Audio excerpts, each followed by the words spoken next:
بسم اللہ الرحمن الرحیم۔ السلام علیکم میرے پیارے اسلامی بھائیوں اور بہنوں۔ صحیح بخاری کتاب الایمان کی احادیث کا سلسلہ جاری ہے۔ اسی سلسلے میں چند اور احادیث آپ کی خدمت میں پیش کرنے جا رہا ہوں۔ نمبر 1، نجد والوں میں ایک شخص نبی کریم صلی اللہ علیہ وآلہ وسلم کے پاس آیا۔ سر پریشان یعنی بال بکھرے ہوئے تھے۔ ہم اس کی آواز کی بنبناہٹ سنتے تھے اور ہم سمجھ نہیں پا رہے تھے کہ وہ کیا کہہ رہا ہے، یہاں تک کہ وہ نزدیک آن پہنچا۔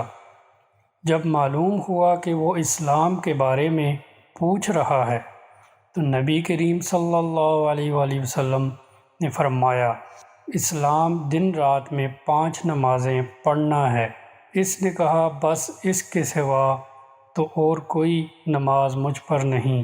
آپ صلی اللہ علیہ وآلہ وسلم نے فرمایا، نہیں، مگر تو نفل پڑھے تو اور بات ہے۔ نبی کریم صلی اللہ علیہ وآلہ وسلم نے فرمایا، اور رمضان کے روزے رکھنا۔ اس نے کہا، اور تو کوئی روزہ مجھ پر نہیں ہے۔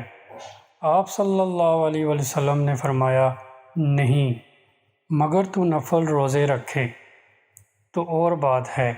طلحہ نے کہا، اور نبی کریم صلی اللہ علیہ وسلم نے اس سے زکوٰۃ کا بیان کیا۔ وہ کہنے لگا، بس اور کوئی صدقہ مجھ پر نہیں ہے۔ آپ صلی اللہ علیہ وسلم نے فرمایا، نہیں، مگر یہ کہ تو نفل صدقہ دے۔ راوی نے کہا، پھر وہ شخص پیٹھ موڑ کر چلا، یوں کہتا تھا، قسم اللہ کی، میں نہ اس سے بڑھاؤں گا اور نہ گھٹاؤں گا۔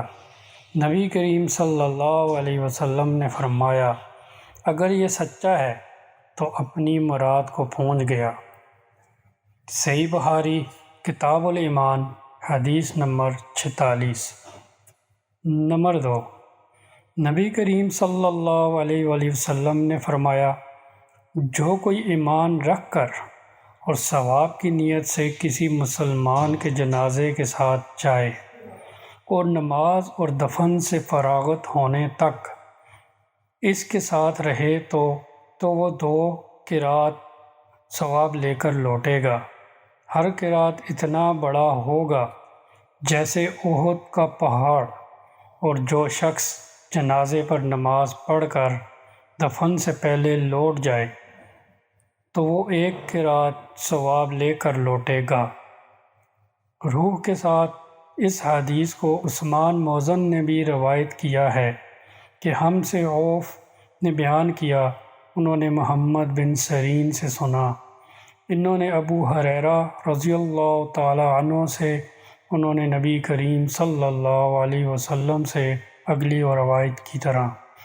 صحیح بخاری کتاب الایمان حدیث نمبر 47۔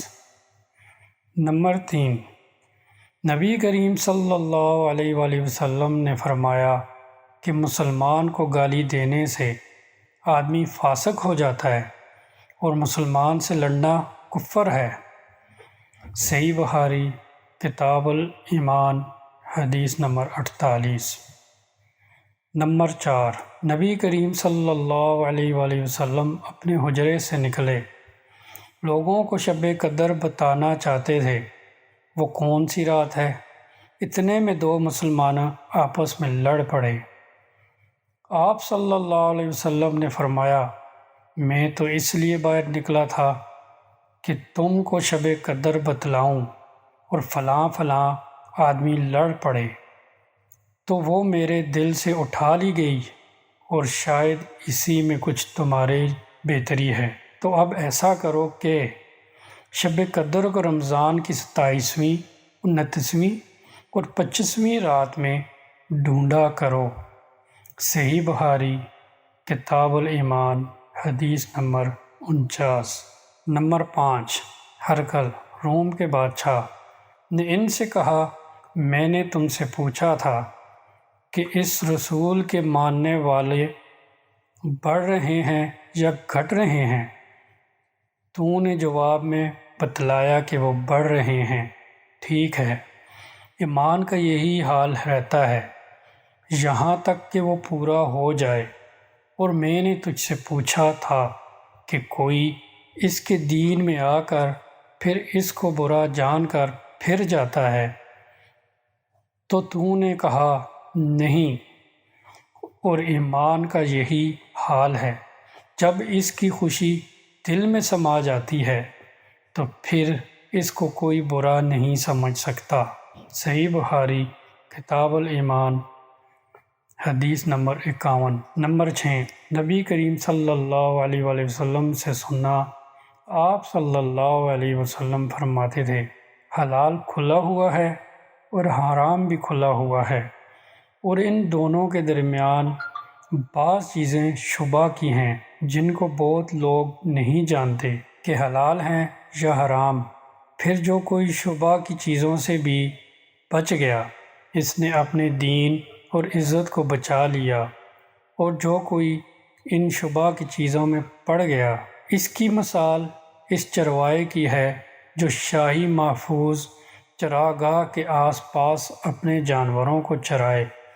وہ قریب ہے کہ کبھی اس چراگاہ کے اندر گھس جائیں اور شاہی مجرم قرار پائے۔ سن لو، ہر بادشاہ کی ایک چراگاہ ہوتی ہے۔ اللہ کی چراگاہ اس زمین پر حرام چیزیں ہیں، پس ان سے بچو۔ اور سن لو، بدن میں گوشت کا ٹکڑا ہے، جب وہ درست ہوگا سارا بدن درست ہوگا، اور جہاں بگڑا سارا بدن بگڑ گیا۔ سن لو، وہ ٹکڑا آدمی کا دل ہے۔ صحیح بخاری حدیث نمبر 52۔ نمبر 7، نبی کریم صلی اللہ علیہ وآلہ وسلم نے فرمایا، عمل نیت سے ہی صحیح ہوتے ہیں، یا نیت ہی کے مطابق ان کا بدلہ ملتا ہے، اور ہر آدمی کو وہی ملے گا جو نیت کرے گا۔ پس کوئی اللہ اور اس کے رسول کی رضا کے لیے ہجرت کرے، اس کی ہجرت اللہ اور اس کے رسول کی طرف ہوگی۔ اور جو کوئی دنیا کمانے کے لیے یا کسی عورت سے شادی کرنے کے لیے ہجرت کرے گا تو اس کی ہجرت انہی کاموں کے لیے ہوگی۔ صحیح بخاری کتاب الایمان حدیث نمبر 54۔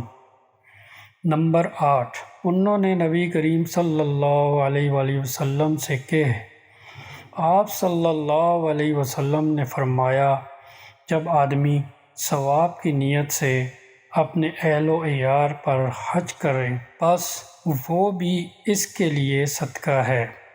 صحیح بخاری کتاب الایمان حدیث نمبر 55۔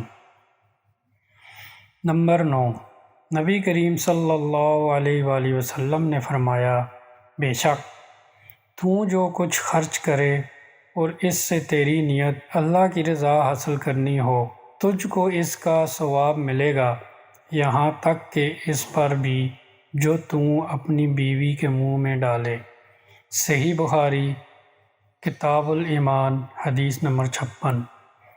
نمبر 10، نبی کریم صلی اللہ علیہ وآلہ وسلم سے میں نے نماز قائم کرنے اور زکوٰۃ ادا کرنے اور ہر مسلمان کی خیر خواہی کرنے پر بیعت کی۔ صحیح بخاری کتاب الایمان حدیث نمبر 57۔ محترم ناظرین سے التماس ہے کہ چینل کو سبسکرائب کریں، ویڈیو کو زیادہ سے زیادہ شیئر کریں، اور احادیث کے متعلق کمنٹ باکس میں اپنی مستفید رائے سے آگاہ کریں۔